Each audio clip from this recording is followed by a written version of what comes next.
बेटा सफर कर रहा है, तवज्जो मेरी तरफ करें, बेटा सफर कर रहा है। अब बेटा जब सफर कर रहा है तो बेटे का काम है जागना, इसलिए कि सफर में सो नहीं सकता। बेटा जागता है, सफर करता रहता है, लेकिन माँ बिस्तर पे लेटी है, सोने के लिए लेटी है। अगर बेटा सफर में है तो माँ को नींद नहीं आती, बेटा सफर में है तो माँ को करार नहीं आता, बेटा सफर में है तो माँ बिस्तर पर बेचैन रहती है। ये मोहब्बतें तेरे साथ तेरी माँ की हैं, ये मोहब्बतें तेरे साथ तेरे बाप की हैं, लेकिन हमने उसका सिला क्या दिया?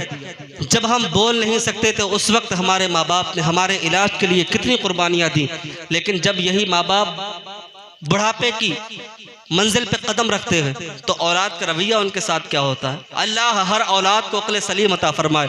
माँ बाप के मर्तबे को हमने जाना नहीं, माँ बाप की शान को हमने परखा नहीं। माँ बाप का मर्तबा क्या है? बाप बूढ़ा हो गया, माँ बूढ़ी हो गई, तो बूढ़े माँ बाप के लिए हमारी जेब से 100 का नोट नहीं निकलता। हम 100 रुपए देने की ताकत नहीं रखते, दोस्तों अहबाब के साथ हजारों रुपए उड़ा देते हैं, कोई फर्क नहीं आता, हंसते रहते हैं। दोस्तों में नहीं उड़ाएंगे तो कहाँ उड़ाएंगे? माँ के लिए 100 का नोट नहीं निकलता, बाप के लिए 100 रुपए नहीं निकलते जेब से। अरे ये पैसा किसका है? पैसा तेरा नहीं है, पैसा तेरे बाप का है। तू और तेरा माल सब तेरे बाप का है। नबी करीम ने फरमाया सब तेरे बाप का है, माँ बाप के लिए तुम्हारी जेब से पैसे नहीं निकलते। हमने माँ बाप को समझा क्या? और उसकी असल वजह यह है कि हमने माँ बाप की शान को पढ़ा नहीं, हमने माँ बाप के मर्तबे को जाना नहीं। अगर हम माँ बाप के मर्तबे को जान लेते, माँ बाप की शान को पढ़ लेते, तो कभी अपने माँ बाप को ईज़ा नहीं देते, कभी अपने माँ बाप को सताते नहीं। माँ बाप की शान क्या है? एक हदीस पाक नबी करीम सल्लल्लाहु ताला अलैहि वसल्लम की सुने। हुजूर सल्लल्लाहु ताला अलैहि वसल्लम की बारगाह में एक साइल आया, अर्ज करने लगा, हुजूर माँ बाप की दुआ औलाद के हक में कैसी है? आज तुम परेशान होते हो, हम परेशान होते हैं। इंसान किसी का मुरीद है तो अपने पीर के पास जाता है, कभी मस्जिद के इमाम के पास जाता है, कभी किसी के पास जाता है, मेरे लिए दुआ कर दे, मैं परेशान हूँ, मेरे लिए दुआ कर दे। और घर में माँ बाप बैठे, माँ से कभी नहीं कहता मेरे लिए दुआ कर दे, माँ से कभी इस्तिग़ासा नहीं करता माँ की बारगाह में मेरे हक में दुआ कर दे। पीर के पास जाएगा मेरे लिए दुआ कर दे, अल्लाह वालों के मज़ार पे जाएगा अपनी परेशानी लेकर, अपनी फरियाद लेकर, मेरी परेशानी दूर हो जाए। ऐ मेरे बुजुर्गों, नबी करीम सल्लल्लाहु ताला अलैहि वसल्लम की बारगाह में साइल आया, अर्ज करने लगा, हुजूर माँ बाप की दुआ औलाद के हक में कैसी है? तो नबी करीम सल्लल्लाहु ताला अलैहि वसल्लम ने इरशाद फरमाया, माँ बाप की दुआ जानना चाहता है, माँ बाप की दुआ औलाद के हक में कैसी है? तो सुन, माँ बाप की दुआ औलाद के हक में ऐसी है जैसी मुझ मोहम्मद की दुआ अपनी उम्मत के हक में, जैसी नबी की दुआ उम्मत के हक में। तो पता क्या चला? किसी पीर, किसी आलिम, किसी वली की दुआ में वो असर नहीं जो अल्लाह ने तेरे माँ बाप की दुआ में रखा। माँ बाप की दुआ में जो अल्लाह ने असर रखा है, किसी की दुआ में वो असर नहीं है। इसलिए कोई भी परेशानी आए, कोई भी परेशानी आए, माँ बाप की बारगाह में जाओ और माँ से कहो माँ मेरे लिए दुआ कर दे, बाप से कहो बाप मेरे लिए दुआ कर दे। इसका सबसे अच्छा तरीका यह है कि माँ बाप के दिल को इतनी ठंडक पहुँचा दो, माँ बाप को अपनी जिंदगी में इतना आराम दे दो, इतना सुकून दे दो, तेरा कोई भी कदम बाद में उठे, तेरी माँ का आंचल तेरे हक में दुआ के लिए पहले उठ जाए, तेरी माँ का आंचल तेरे लिए दुआ के हक में पहले उठ जाए। जब माँ बाप अपनी औलाद के लिए दुआ करती है, अभी आपने सुना मुफ्ती साहब क़िबला की ज़बानी, जब माँ अपनी औलाद के लिए दुआ करती है तो अल्लाह रब्बुल इज़्ज़त सीना बसीना हाफिज़ कुरान बना देता है।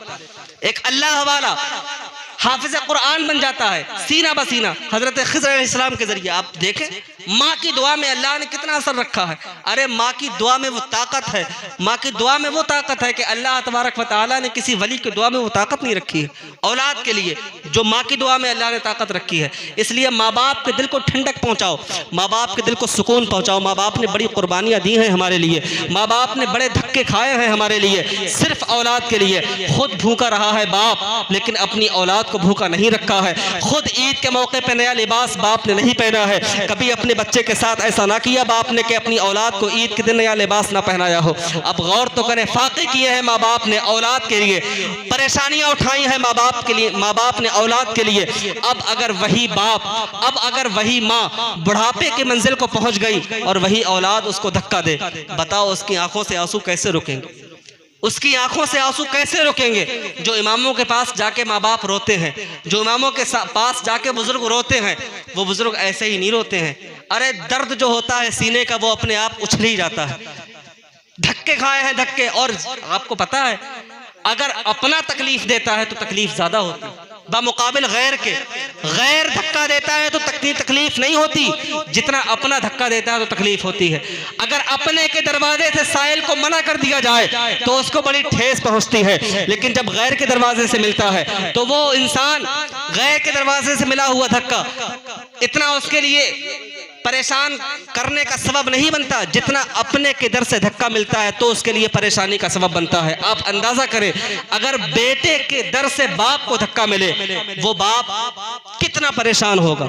मैं अपने अल्फाज में उसको बयान नहीं कर सकता, कोई बयान नहीं कर सकता। वो बाप कितना परेशान होगा, वो माँ कितनी परेशान होगी जिस माँ को औलाद के जरिए धक्के मिले हों। अल्लाह अकबर कबीरा। ऐसे ऐसे हालात सामने आते हैं कि माँ बाप को औलाद जवान होने के बाद बीवी की मोहब्बत में मारती है। आप नहीं देखते सोशल मीडिया में, बीवी की मोहब्बत में औलाद माँ बाप को मारती है। हालांकि तेरी एक बीवी है, अगर वो दुनिया से चली गई दूसरी मिल सकती है, दूसरी चली गई तीसरी मिल सकती है, लेकिन अगर माँ बाप दुनिया से चले गए, अल्लाह रब्बुल इज्जत की जात की कसम, कभी दुनिया में आपको माँ बाप का चेहरा देखना नसीब नहीं होगा। दूसरे माँ बाप नहीं मिलेंगे आपको। माँ बाप कितनी बड़ी अल्लाह की नेमत। माँ बाप की कदर करो, और माँ बाप से भी कहता हूँ औलाद की तरबियत करो, औलाद की तरबियत करो। अगर आपने औलाद की तरबियत सही तरीके से कर दी, औलाद की तरबियत आपने अच्छे तरीके से कर दी, तो इंशाअल्लाह आपकी औलाद कभी आपको परेशान नहीं करेगी, कभी आपकी औलाद आपको धक्का नहीं देगी, कभी आपकी औलाद आपको भूखा नहीं रखेगी।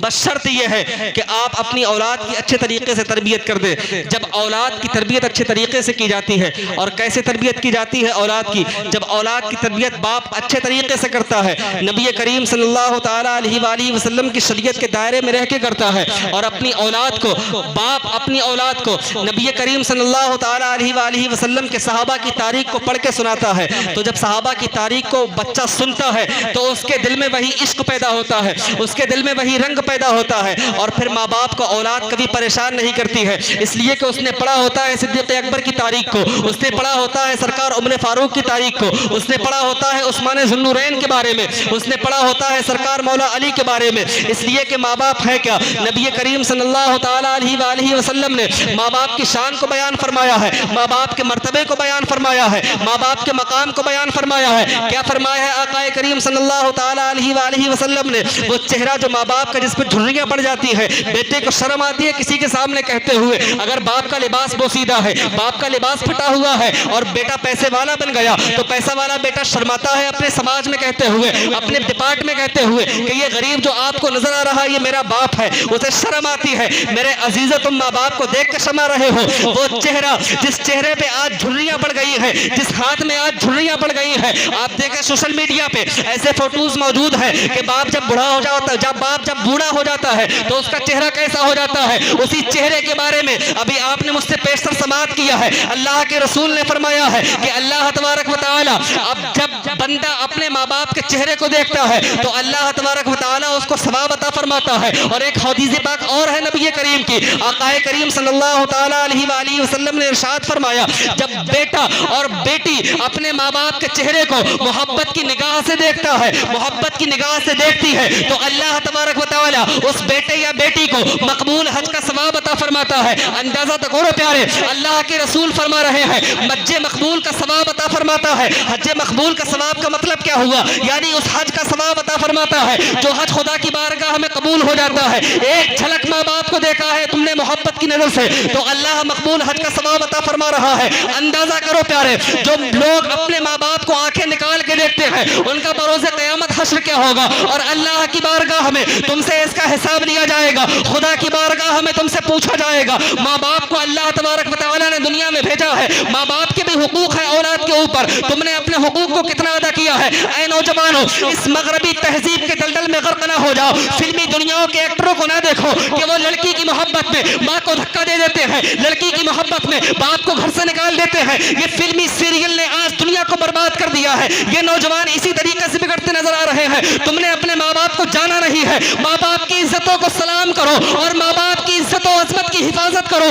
इसलिए कि अगर बाप की इज्जत सलामत है, अल्लाह की कसम तेरी इज्जत सलामत है। अगर बाप की इज्जत सलामत है, तेरी इज्जत सलामत है। और आपने देखा नहीं है, सोशल मीडिया का दौर है, एक खबर बहुत जल्द पूरी दुनिया में वायरल हो जाती है। बहुत सारे इज्जतदार माँ बाप ऐसे हैं, जब तक दुनिया दुनिया में जिंदा रहे, पूरी जिंदगी उन्होंने दुनिया ने सलाम पेश किया है, दुनिया ने खराज पेश किया है, लेकिन उनकी औलाद ने दुनिया में आकर ऐसा काम कर दिया, ऐसा घिनौना काम अंजाम दे दिया, चाहे वो बेटे की शक्ल में हो या बेटी की शक्ल में हो, कोई गलत काम अंजाम दे दिया। काम तो बेटे ने किया है, काम तो गलत बेटी ने किया है, लेकिन ताना बाप को सुनना पड़ता है, शर्मसारी का सामना बाप को करना पड़ता है। वो बाप जो दुनिया में इज्जत की जिंदगी गुजार रहा था, बेटे ने गलत काम कर दिया, चौराहे पे बाप को जलील किया जा रहा है, चौराहे पे बाप को रुस्वा किया जा रहा है। मेरे अजीजों, मैं आपसे भी कहना चाहता हूं, अगर किसी की औलाद निकम्मी निकल जाए, किसी की औलाद बुरी निकल जाए, तो बुरी औलाद के सबब आप किसी के बाप को ताना ना दे, आप किसी की माँ को ताना ना दे, इसलिए कि कुरान में अल्लाह ने फरमाया वला तज़रु वाज़रतुम विज़रा उख़रा, क़यामत वाले दिन कोई भी जान किसी दूसरी जान का बोझ ना उठाएगी। अगर बेटे ने गलती की है, सजावार बेटा होगा, बेटी ने गलती की है, सजावार बेटी होगी, लेकिन माँ बाप को ताना क्यों दे रहे हो? मैंने ऐसा भी माहौल दुनिया में देखा है, किसी बाप के बेटे ने गलत काम कर दिया, किसी बाप की बेटी ने गलत कारी कर दी, तो बाप को ताना दिया जाता है, तूने तरबियत कैसी की है? मैं आपसे कहना चाहता हूँ, आप अपनी तरबियत का हक अदा कर दे और अल्लाह की जात से उम्मीद रखे। नमाजों में औलाद के लिए दुआएं किया करे, नमाजों में औलाद के हक में दुआएं किया करे कि औलाद आपकी राह रास्त पे रहे। अल्लाह रब्बुल इज्जत की जात से उम्मीद है, जब आपने औलाद की तरबियत कर दी और औलाद को अच्छे से पाल दिया, औलाद की अच्छी से तरबियत कर दी, तो इंशाअल्लाह नज़ीर ये औलाद मर तो जाएगी, लेकिन हमेशा यही कहती रहेगी बुलबुल से बहरहाल नशे माहौल अगर अपने मुवाफिक नहीं तो क्या सरकार मगर आपका दामन न वाह, नारे तकबीर, नारे रिसालत, मसलके आला हजरत, फैजाने आला हजरत, जश्न ईद मिलादुन नबी, जिंदाबाद जिंदाबाद। माशाअल्लाह माशाअल्लाह, बहुत अच्छा बयान, सुभान अल्लाह। दामन ना छूटेगा, दामन मुस्तफा जब तक तुम्हारी औलाद के हाथों में रहेगा, तुम्हारी औलाद तुम्हारा अदब करती रहेगी, सर पे बिठाए रहेगी, जब तक दामन मुस्तफा तुम्हारी औलाद के हाथों में रहेगा।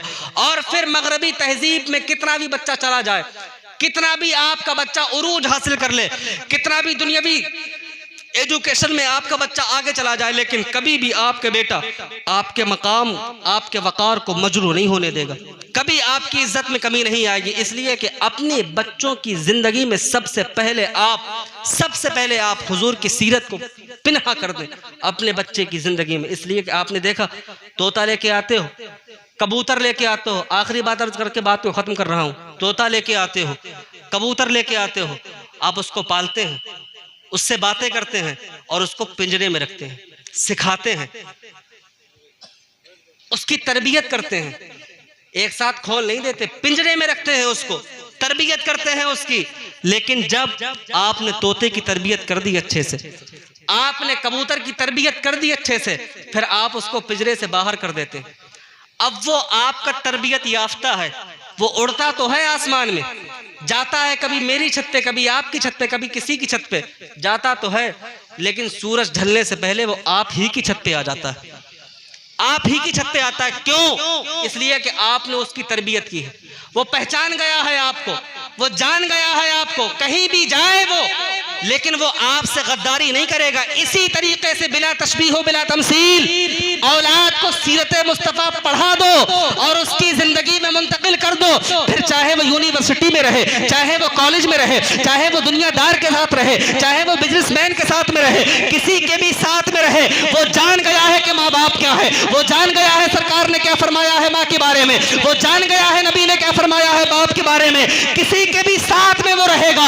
आपने तरबियत कर दी है, वो सोहबत उसके ऊपर रंग नहीं ला सकती, वो कभी भी आपका मुखालिफ नहीं हो सकता। क्या बात, तरबियत आपने कर दी। बस पहले अपनी औलाद को नबी करीम की मोहब्बत सिखाओ, माशाअल्लाह, सबसे पहले नबी की मोहब्बत सिखाओ, यही सरकार ने फरमाया, सबसे पहले हुजूर ने फरमाया अपने नबी की मोहब्बत सिखाओ, नबी की मोहब्बत सिखाओ, नबी की उल्फत सिखाओ। और नबी की जब मोहब्बत आपकी औलाद ने सीख ली, आपकी औलाद ने नबी की मोहब्बत सीख ली, तो आपकी औलाद दुनिया में रहेगी, दुनिया में रहेगी, वो यही कहती रहेगी, उन्हें जाना उन्हें माना, न रखा गैर से काम, लिल्लाहिल हम्द, मैं दुनिया से मुसलमान गया। औलाद की तरबियत करे अल्लाह तबारक व तआला, हम सब के वालिदैन को सलामत रखे, जिनके वालिदैन दुनिया से गुजर गए, अल्लाह रब्बुल इज्जत उनकी बेहिसाब बख्शिश